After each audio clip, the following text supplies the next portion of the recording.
How's everybody doing today? Are we wishing we were at the pool? Yeah. Awesome. So for those of you guys who don't know me, I'm Saria Finkelstein. It's pronounced like Maria with an S. It's a little tough to remember. And I'm a $1 million buyer agent. So I am here to teach you guys how you can start leveraging your buyer business and start making it more profitable. So I'm really excited to be here with you guys today. I'm going to tell you a little bit about me so you know I'm at least a little credible.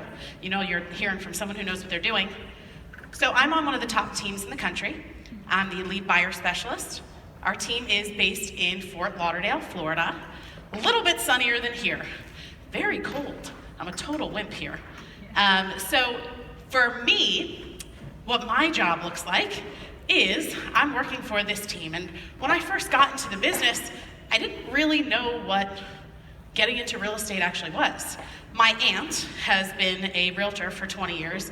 My grandparents were realtors for 40 years, so I'm a third generation realtor. I wanted to go hang out with my family. Had no idea what that actually meant. So I went to college, and I interned throughout college with the team on the summers, which actually meant that I was hungover on the couch. I bedazzled a stapler one summer that was really pretty, but really didn't learn about the business. So after I graduated college, I came back down and I joined the team. And I remember sitting down my first week and I said to my aunt, "So how much do I make per week?" She laughed in my face. So for those of you who know, it's a commission-based business, right? I had no clue. So I had a lot to learn, needless to say. That was 7 years ago.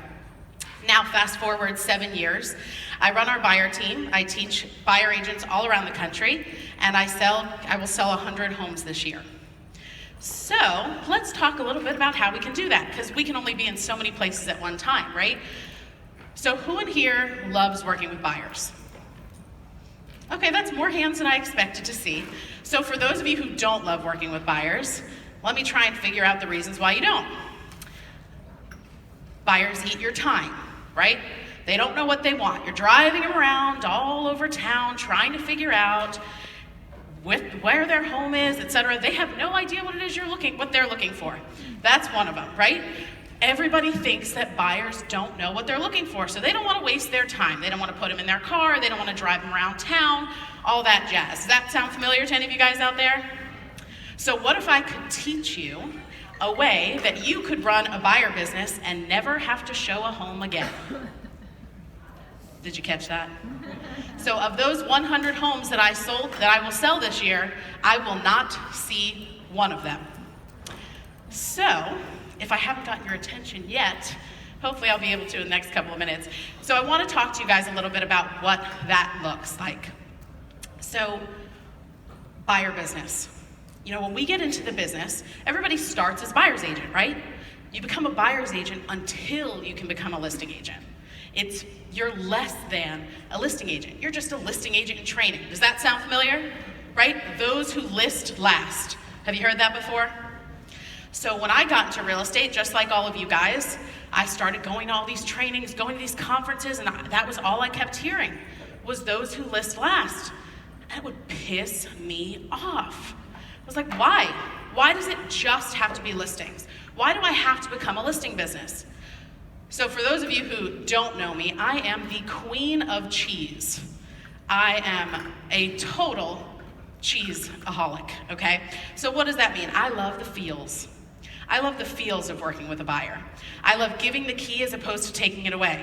I don't love telling a seller that their house is ugly and no one wants to buy it. That's not fun for me. I love getting to know a buyer, getting to find out what they love in a home and getting to be able to help them find it. That is my passion. So I made it my ultimate mission to find a way to prove everybody wrong, to find a way to create the systems that weren't there yet so that I could teach other agents that they could run a successful buyer's business that might be even more profitable than a listing business. So over the last 7 years, I've documented all of my systems, all of my failures to figure out what it is that works and what it is that doesn't work, so I can help all of you skip over the stuff that doesn't work. So that is what I've been doing over these last 7 years. Now trust me, there were a lot of failures, okay? And when I say a lot, there were a lot, but we have to fail our way forward, right?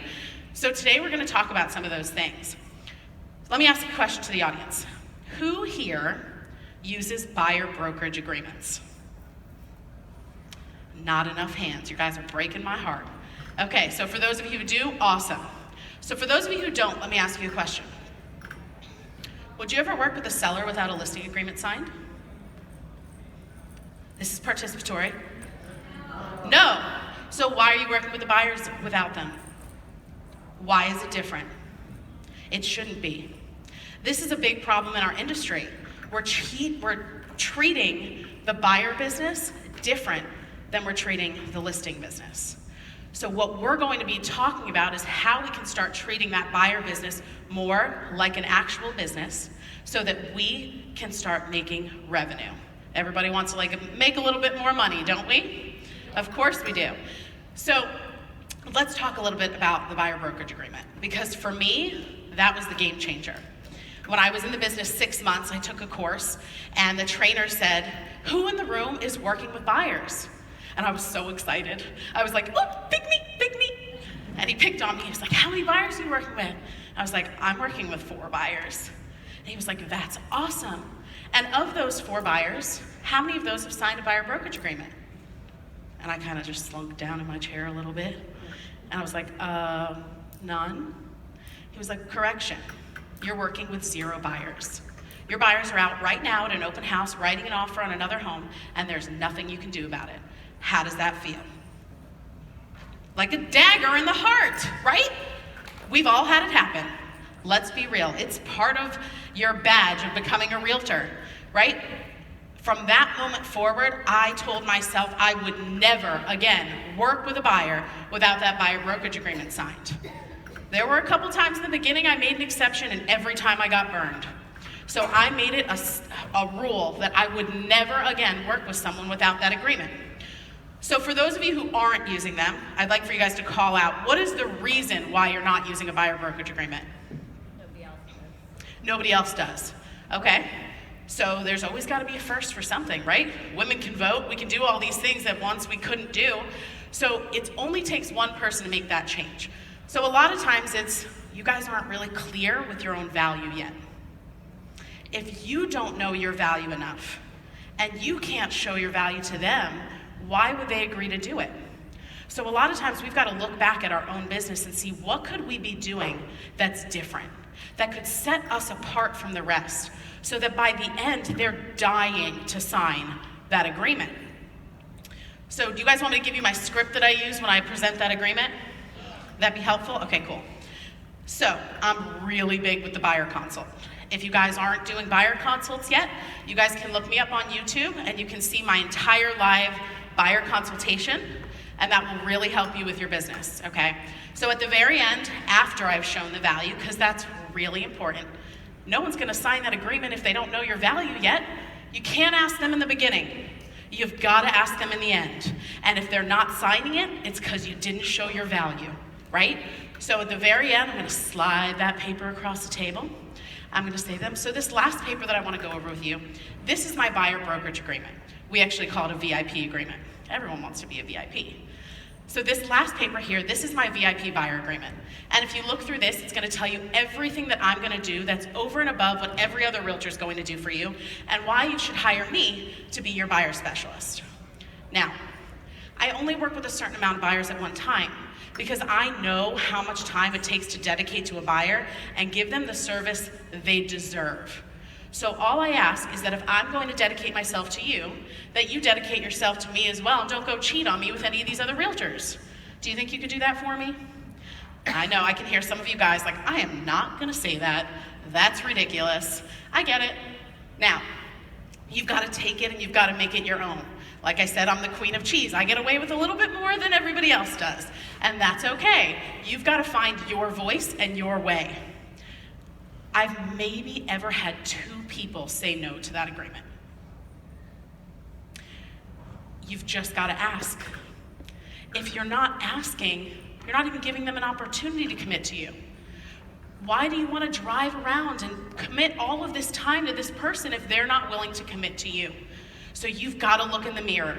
You've got to see your value. And if you don't know what it is yet, then that's a whole other conversation. You've got to really figure out and nail down what your value is, and if you were going to sign that agreement, what would you be looking for in a real estate agent?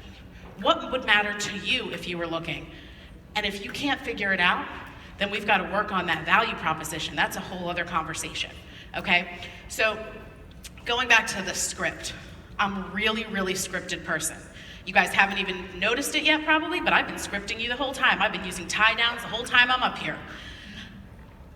When I first got in the business, I remember people talking about scripts and being like, I don't need scripts. I know people. I get people. I talk to people. I don't need scripts. Anybody else feel that way? Don't lie. I know some of you are raising your hand inside your heads. Okay, so for me, I thought I didn't need them.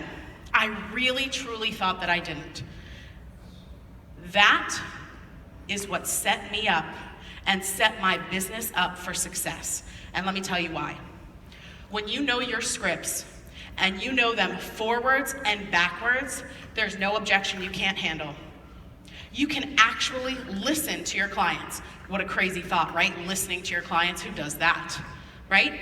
But those scripts will allow you to actually listen to your client and hear what it is that's important to them.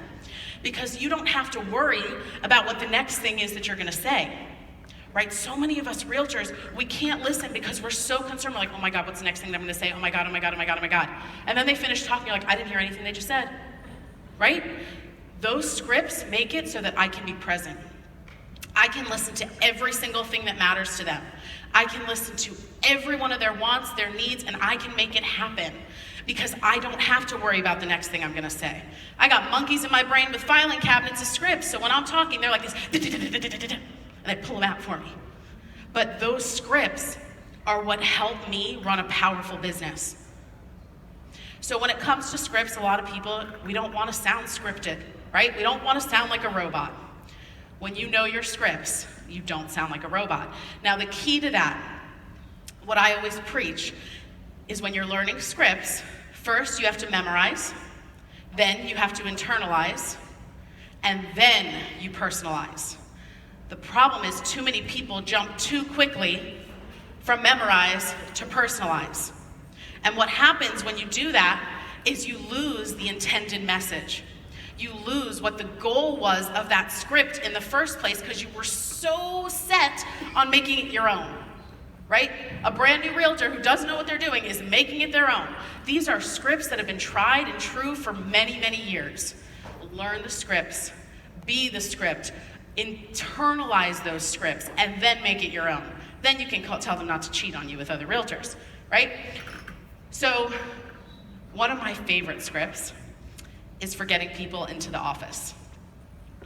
Does anybody here have a hard time getting buyers into the office for a consult? Okay, better question. Who in here isn't doing buyer consultations? Oh, I saw that little hand. Okay, if you're not doing buyer consultations, you're only hurting you and the client. So right now, the only time that I see my clients is in the buyer consult and the closing. So if you're not doing buyer consults yet, is that something you'd like to do? Right? Now, I can hear some people, talk to a lot of agents around the country, and they say, well, don't you feel that you're losing that personal touch with your clients? You're not building a relationship anymore with them. Wrong. I've never had better relationships with my clients. I've never had better reviews. I've never had better numbers, and I could keep on going because I can now provide better customer service because I'm not running around doing every job. So we have a diagram that we use in our buyer consultation. It's got all these bubbles all over it with all these different jobs in it. Marketing, this, that, everything. So I show them that paper and I say, listen, all of these bubbles on this paper, these are all jobs that every realtor has to do. Now the challenge when you're working with an agent who's not on a team is that they're usually running around like a chicken with their head cut off. Because no matter what, they have to get all of these jobs done for your deal to close. So what happens is that as soon as you're under contract, the first thing that they have to let go of is customer service. Because no matter what, those jobs have to get done. So if they can't call you with a weekly nice update, or they can't keep you involved in what's going on in the transaction, they just are okay with that because they still have to turn in everything to title company and do all of these jobs, right? So I show them this diagram and I make all these like crazy movements on the paper. Like, you've got to do all of these jobs. And I say, now we have a person for every one of these bubbles. So my only bubble is you, and giving you the service that you deserve. So if you guys have noticed a certain tune that I've had, it's always about them. It's about their experience, about what they want. It's not about me. It's not about me missing a baby shower this weekend or whatever it is. It's about them and their goals. Where I think a lot of people go wrong in the buyer consultation is they make it too much about them. They make it too much about the team. This is a consultation for you to get to know them and for you to truly not understand just what it is they're looking for, but why it is they're looking for it. So let's dig into that a little bit deeper. So I could give you guys all the questions that I ask in my buyer consultation, but that won't help you because it's not just about those questions on the paper. It's about the questions that happen from the questions. So let me go a little bit deeper in that. So you ask a buyer if they are okay with a 1-story or a 2-story. And they're gonna say, oh, either's okay. Most people will just write down 1 or 2. That's where you fail the client. What has to happen then is you have to have follow-up questions. So let me ask you a question. If it was a 2-story home, does it matter to you if the master bedroom is upstairs or downstairs? Okay, great. Well, does it matter? Do you need another bedroom near the master? Or does the layout of the bedrooms not matter to you? Do you need a bedroom downstairs, or if all the bedrooms are upstairs, is that okay? Now, some of you might think that's a little too much. My time is valuable. I know what my hourly rate is, and it's expensive. I'm not gonna waste my time showing them homes that are not gonna work for them. So the deeper you go in those questions, the less homes you're going to show, because you're gonna have such a clear idea of what they're looking for. So now when I go to set up appointments to go for them to go and see homes, I'm gonna call the realtor and I'm gonna say, hey, this is the type of layout they're looking for. Does this home have that type of layout? If it doesn't, you're not gonna show the home. Are you guys comfortable enough to tell your client when it's not the right match for them? Because that's when you come from here to here. When you have that confidence to be able to tell your client that this is not a home that matches their wants and needs, and let them know that you have their best interest in mind. When we sat down, you had told me what was important to you in a home. This home, quite frankly, doesn't have it. I could take you to go and see it, but we're not here just to go and look at homes, right? We're here to go and find you the right home. I'd rather ask you 500 questions and show you 5 homes than ask you 5 questions and show you 500 homes. That's my line. It works every time. Everybody can relate to it. No one wants to go look at 500 homes. But if you don't set that expectation in the beginning, in that buyer's consultation, you're gonna be run ragged. If you don't let them know that most of your buyers don't see more than 3 to 5 homes, and that a lot of times it's the first home that they go by, they're not gonna be prepared for it. They're gonna go look at those first 3 to 5 homes, and they're gonna say, okay, what's next? What are we gonna go look at next? Because they didn't know, right? You have to set that expectation. Otherwise, they're gonna control the game. So when I went to the leverage model, which is the showing agent model, is anyone in here never heard of that? Oh, that's good, awesome. It is lab coat agents, I should expect that. So when I switched to the leverage model, there were definitely times where I had failures. And one of the biggest ones was I let the client start to control the homes they were seeing. I didn't care anymore. I was like, hey, I'm not taking them out. Let my showing agent go drive them around town. Who cares? Let them go see 5, 10, 15 homes. Well, that got expensive very quickly, right? So I had to reel them back in. I had to get really tough on my clients and have those tough conversations. Because remember, we're not here to be their friend. We are here to help them with their ultimate goal, which is finding their home. They will respect you so much more if you are able to say to them, this home is not going to be a match for you. Now, sometimes your must-haves might change after you've gone to go and look at a few homes. And that's okay. If they have, I want to know about it, and I want to invite you back into my office to sit down so we can re-strategize your goals. Don't be afraid to ask them to come back into the office. That is where you're in control. That is your space. Your surgeon doesn't come see you at your house, right? Bring them to the office. Now, of course, I live in an area where we've got a lot of out-of-town people. Everybody wants a piece of South Florida real estate, right? So I do a lot of Skype, FaceTime consultations. I want to see their eyes. I want them to see mine. I want them to see that I'm a genuine, real person, and I want them to be on board. My FaceTime consultation is exactly the same as my regular buyer consultation in the office. I'm still going to ask them to sign a buyer brokerage agreement. Nothing is going to be skipped. If anything, those are the ones you have to go even deeper with because they're not here, right? They're signing on all these different websites. They're calling all these different people. You've got to lock that relationship down or you're going to be wasting your time or your showing agent's time, depending on where it is in your business. Because if you don't have a showing agent yet, you are the showing agent. So no matter what, you don't want to waste a showing agent's time, whether it's you or it's somebody else. So that leverage model is really what helped me get to that next level. And two of the questions that I always get asked are, well, when do you know to bring a showing agent on? It's probably one of the harder questions to answer because there is no set number. Every market's going to be different. Every person's threshold is going to be different. I think where a lot of people fail is they jump into it too early. So your challenge is if you jump into it too early, you could lose great talent. The talent would be the showing agent because if you don't have enough business to feed them, they're going to leave you. Now, if you jump into it too late, you're going to lose customers. Right? Because you're not going to be able to service them and give them the service that you promised them in the consultation. So it's this balancing act.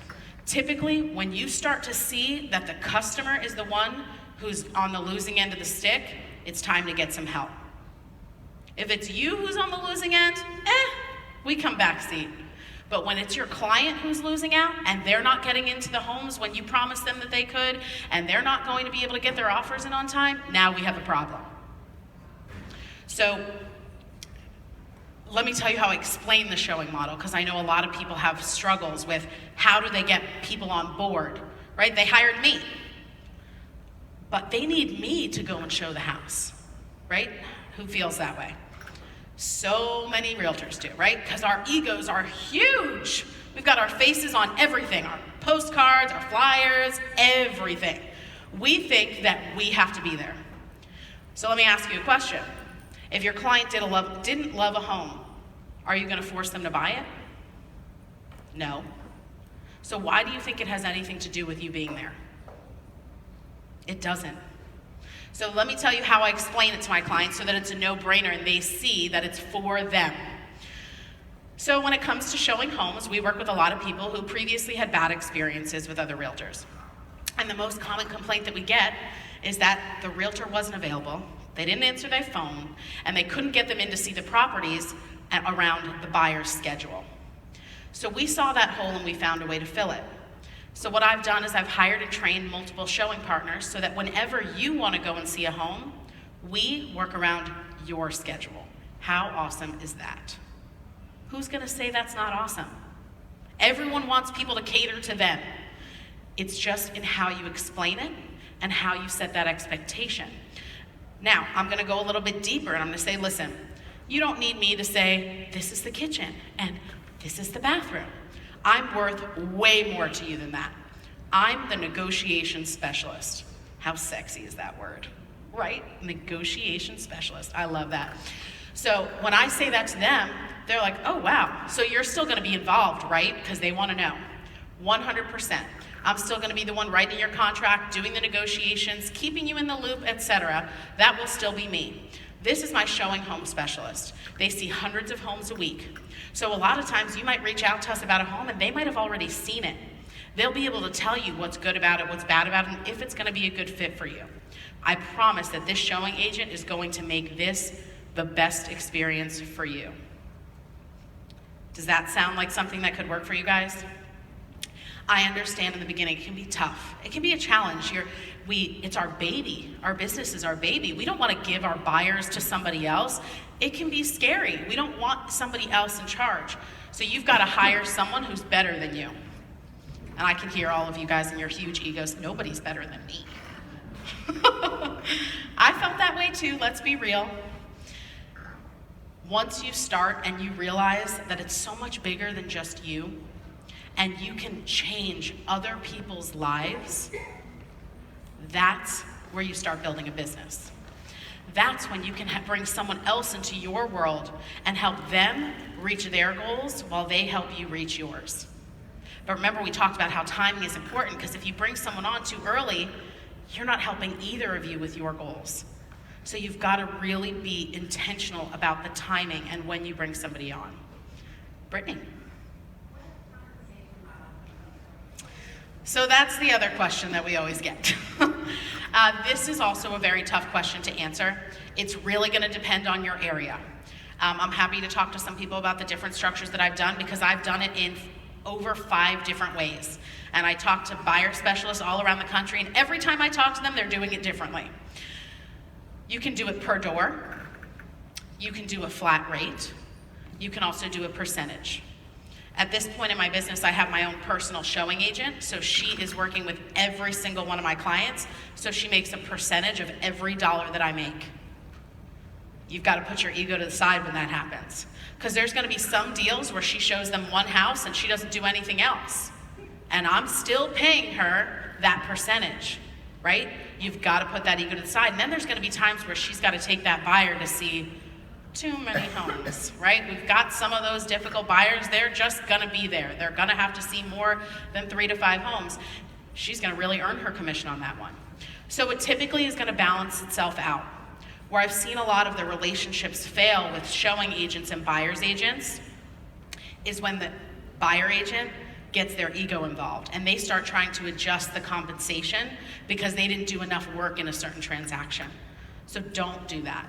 What percentage do you pay out? I personally, it's a variable structure. It depends on if a consult, who booked the consult and things like that. So I'd rather not get into certain percentages at this point, again, because it's very different around the country. If someone wanted to talk to me afterwards, I'm happy to do that. Now, what I want to talk to you guys about now, what's that? Yeah.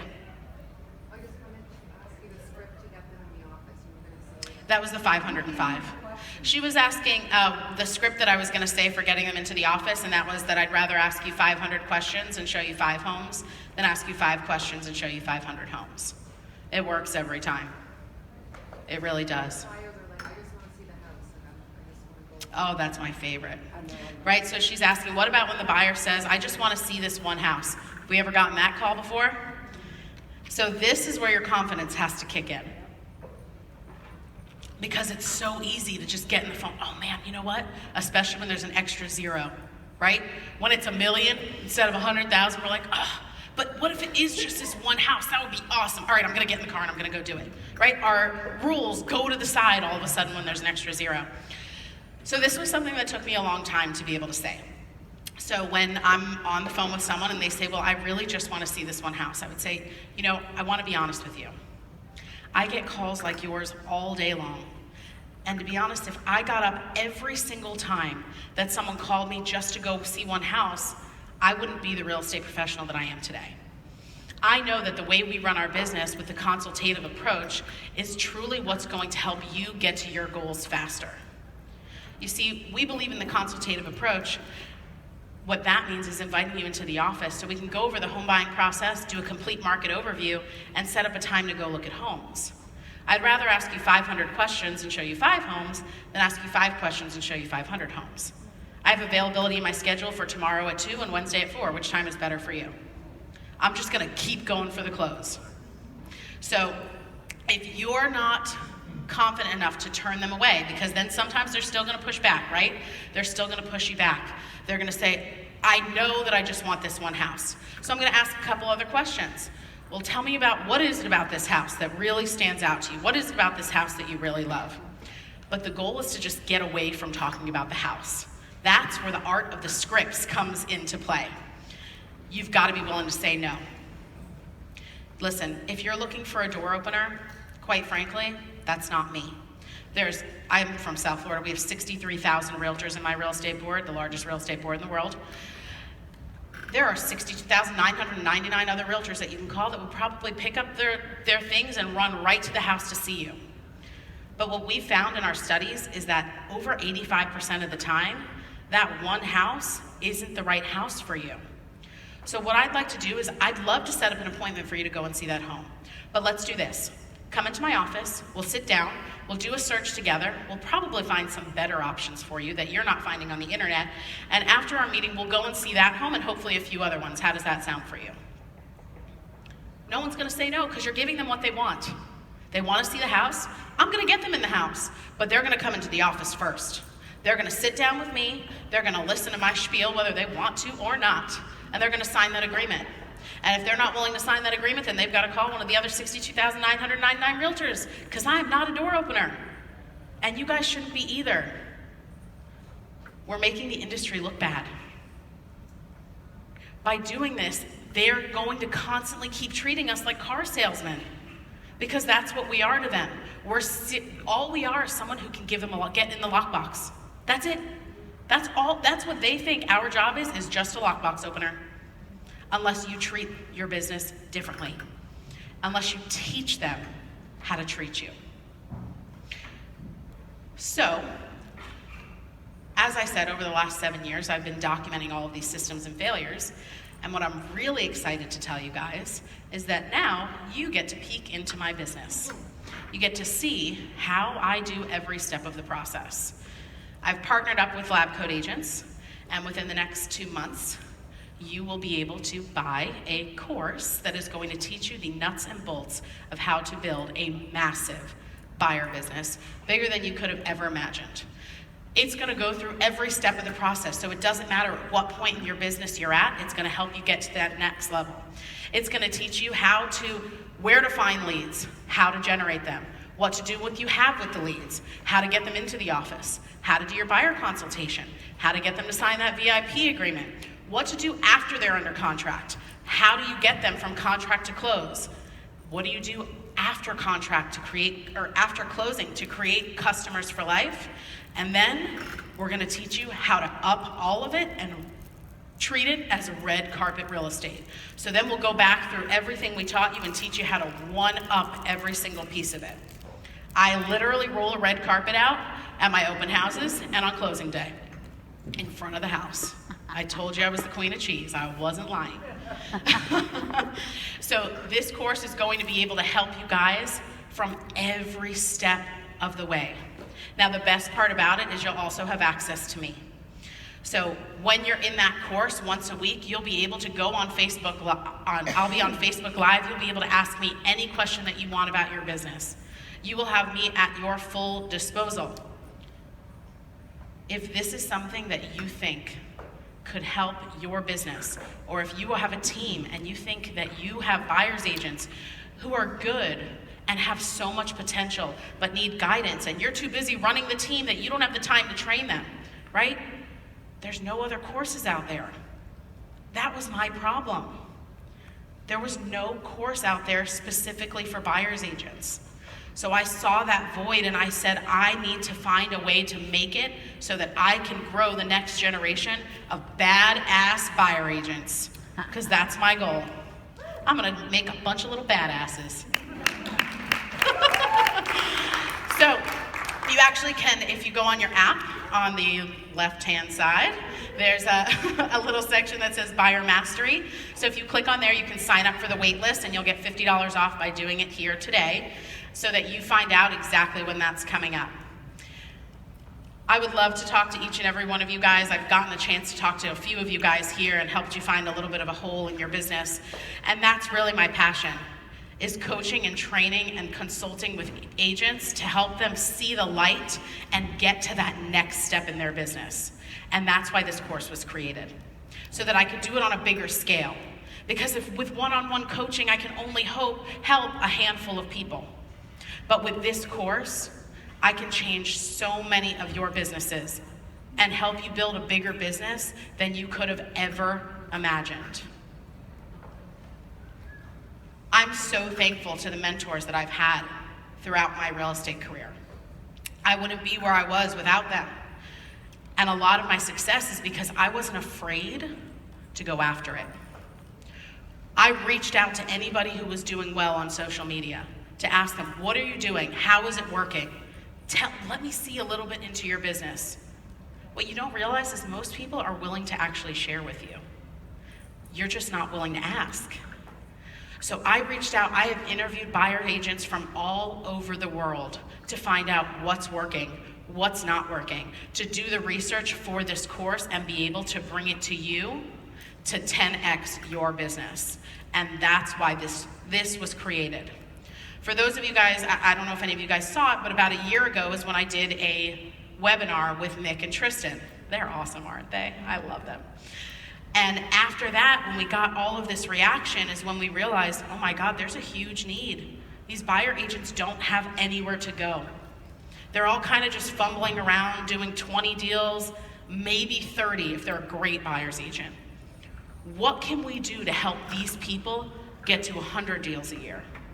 What can we do to help them get to 150 deals a year while getting their life back? That's the key. Because now that I'm selling 100 homes a year, I'm working less than I ever have, and I'm making more money than I've ever have. The leverage model is what is helping me do that. And that's what I want to train you to do. I want to help you get your life back and build a massive, massive buyer business. So who in here wants to be $1 million buyer agent? I do! Right? So I'm really, really excited for this, if you guys can't tell. I would jump up and down, but I don't know how these heels will hold up. But I'm really, really excited to be here with you guys. I would love to talk to you guys. I'll be here the rest of the night. So if you guys, I'm not shy, if you couldn't tell. So feel free to come up to me. Yeah, question.